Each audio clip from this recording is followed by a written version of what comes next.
Hi, in this video, I'm going to talk about the role of hormone receptors in breast cancer and including in breast cancer treatment planning.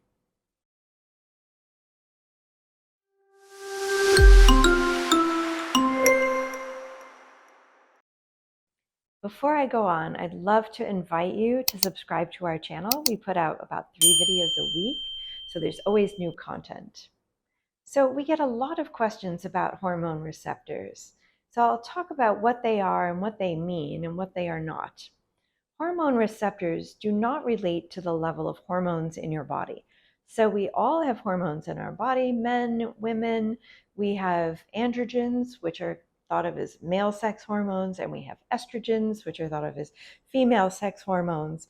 That's not what we're talking about with hormone receptors. Hormone receptors are specific to a cancer cell. Now, normal cells have hormone receptors on them too. What's a receptor?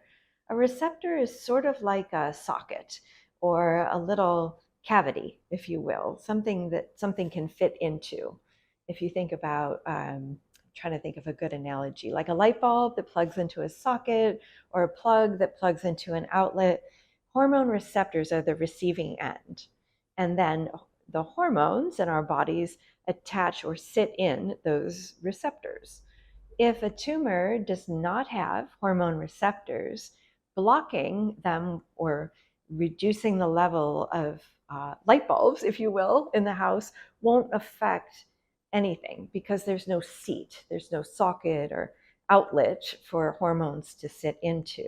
So when we talk about hormone receptors, we're talking about a characteristic of the tumor, and they can be present or absent. And if they're present, they can be present in differing amounts. So we can have low levels, intermediate levels, or high levels.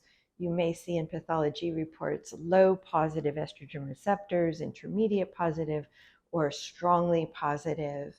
And that just refers to sort of the density or the number of hormone receptors on each cell. And again, we have hormone receptors on normal tissues. The ones we're talking about today are on cancers. And there are two main hormone receptors we look for. We look for the estrogen receptor and the progesterone receptor. HER2 is a protein coded for by a gene. It's not a hormone receptor. So you'll hear about HER2 status on your pathology report. We have lots of videos about HER2 and different treatments for HER2 positive tumor. They are not hormone receptors. So this is interesting. Progesterone receptors are actually made from estrogen receptors. So if somebody has progesterone receptors on their cell, at some point, if not now, they had estrogen receptors. So you will sometimes see somebody whose tumor was estrogen receptor negative, but progesterone receptor positive. Again, at some point in that cancer's development, maybe even before it was detectable, that cell had estrogen receptors and no longer does. The most common combination we see is both estrogen and progesterone receptor positive. And then occasionally we can see tumors that are estrogen receptor positive and progesterone receptor negative. So all sorts of combinations. If somebody has a hormone receptor positive tumor, we're usually referring to a tumor that's positive for both estrogen and progesterone receptors. So what does it mean to have hormone receptor positive breast cancer in terms of treatment? First, I'm going to talk about hormone receptor negative cancer. These are cells that have no estrogen receptor and no progesterone receptor. These cells do not get treated with hormonal therapy because, again, there's no place for the hormone to sit. So blocking the hormone from sitting in that won't work. It's like trying to sit in a chair when there's no chair. I hope that makes sense. So in hormone receptor positive tumor, we have an opportunity to block any estrogen in the body from getting to the cancer cell's receptor and encouraging that cell to grow.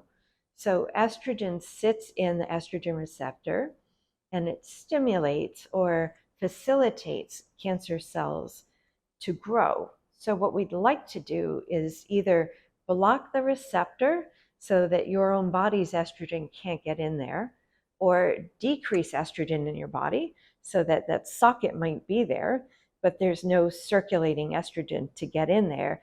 And then there are other types of medications called estrogen receptor disruptors or dysregulators, and those basically turn the receptor upside down, so now nothing can sit in it. These are the images I use that can be really helpful in understanding how this works.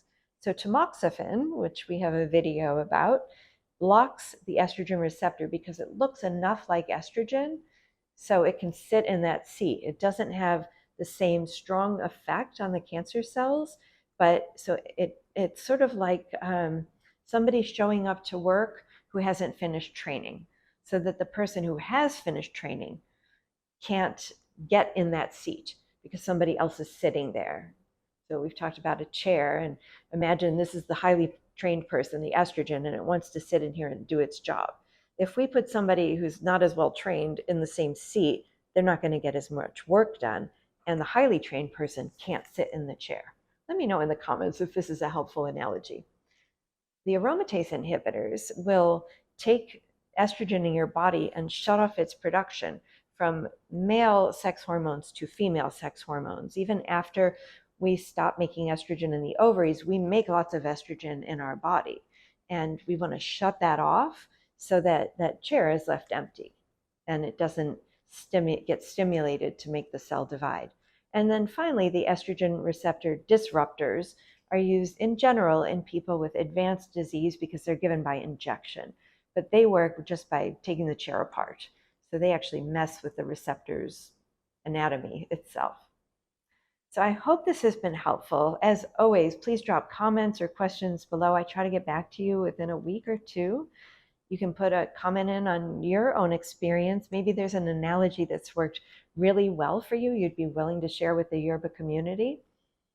Follow us on Instagram and don't forget to subscribe to our channel. Thanks for watching.